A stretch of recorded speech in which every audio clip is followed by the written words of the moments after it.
And boy, I'm sipping tea. Ain't no hood. Yo, what the fuck is up, you buttercup? Perk in that blunt. Smoking suicide, bloody blunt.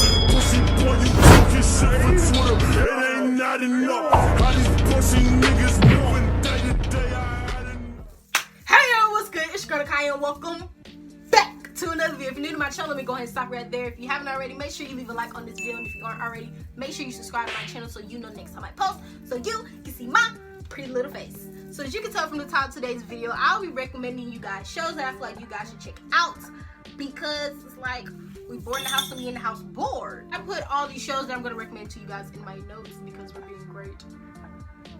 I just showed y'all my screen in my notes because we're being great. Okay, so first we're going to start with Netflix shows, but we're going to start with one of my favorite Netflix series ever, which is Abyss. Abyss is a Korean drama on Netflix about these two friends by the name of Soyeon and Chamin, who come into the possession of this orb called the Abyss, which possesses the properties to bring back anything that is deceased. So Chamin dies, but before Chamin died, he wasn't the best looking. He was short, he was chubby, and when he dies, he ends up being brought back to life by the Abyss. But not only is he brought back to life, but he's brought back to life as a completely different person, a whole 360 from what he originally looked like. He's a tall, handsome guy now, while Soyeon ends up being murdered and brought back to life by Chamin and the Abyss. She goes from looking like a beautiful woman, basically, which she looked good either way she looked good. She went from being a beautiful woman to turning into a average looking woman, and they come together to solve her murder, because not only was she murdered,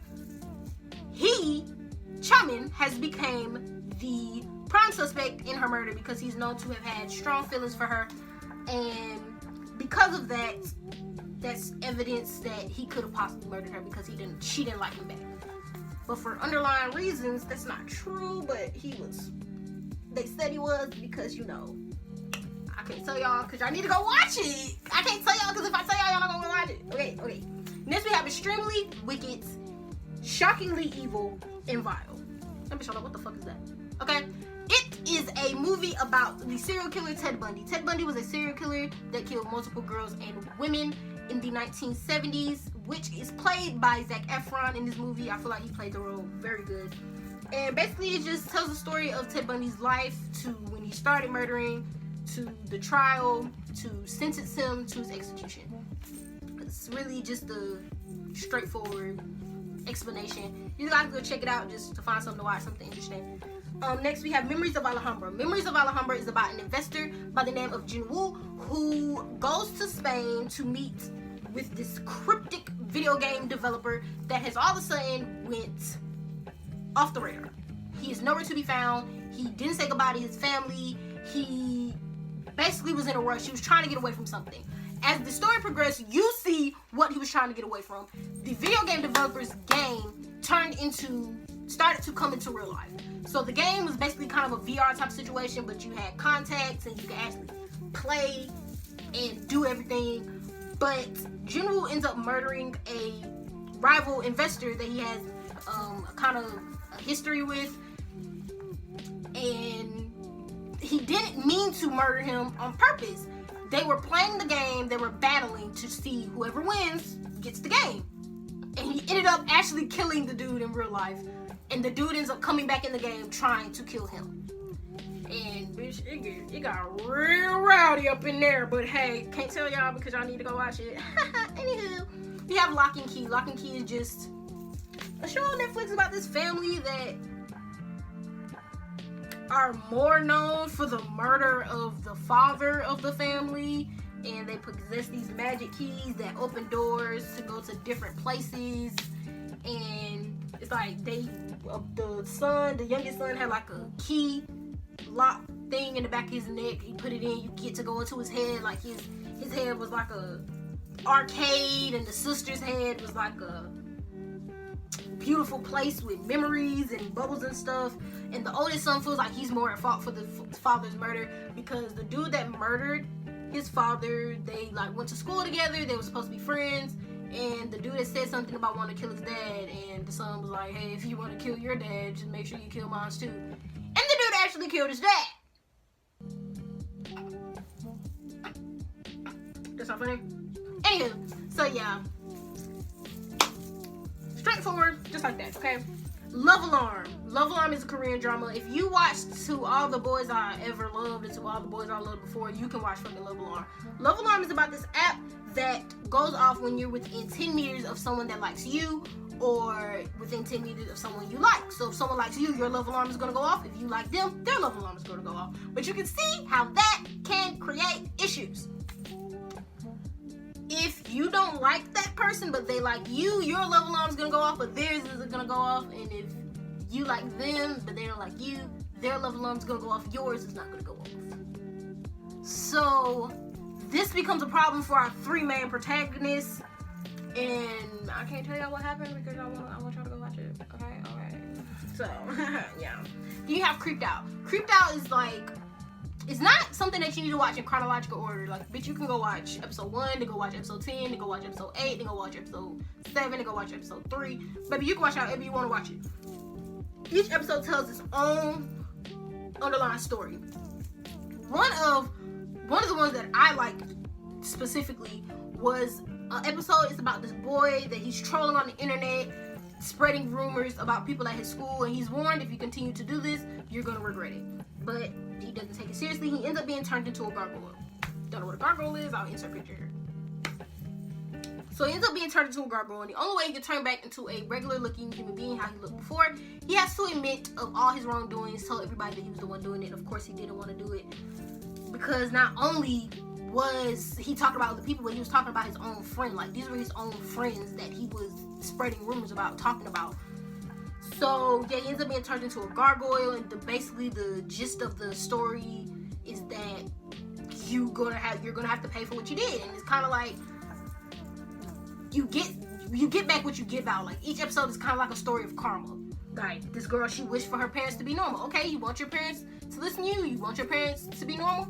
Okay, I'll turn them into basically vegetative robots that just listen to everything you say. And you're gonna miss the way your parents actually act. Okay, so you want to stop time? You want to steal? Alright, now I'm gonna turn you into an old person because you're stealing and you're gonna have to pay for it. Each story is just basically a story of karma in my eyes. So lastly, we have a stand-up comedy, which is lastly on my Netflix. And it's a stand-up comedy called Dion Cold Hearted. And you guys should just go watch it because it's so fucking funny. And I'm not gonna tell y'all what the fuck it's about because like it's a stand-up comedy and I can't tell y'all the jokes because then y'all not gonna go watch it because y'all already know the jokes. Bye. Anywho, so now we're moving on to this app called Viki. Viki is more just really only like Korean dramas and shows in like Chinese and Korean, like basically Asian stuff. Okay, so we have Hotel de Luna. Hotel de Luna is basically a Korean drama about this hotel for deceased people. It's basically the in-between from before they die. Like, after they die, it's the in-between before they go on to the afterlife. So basically, the owner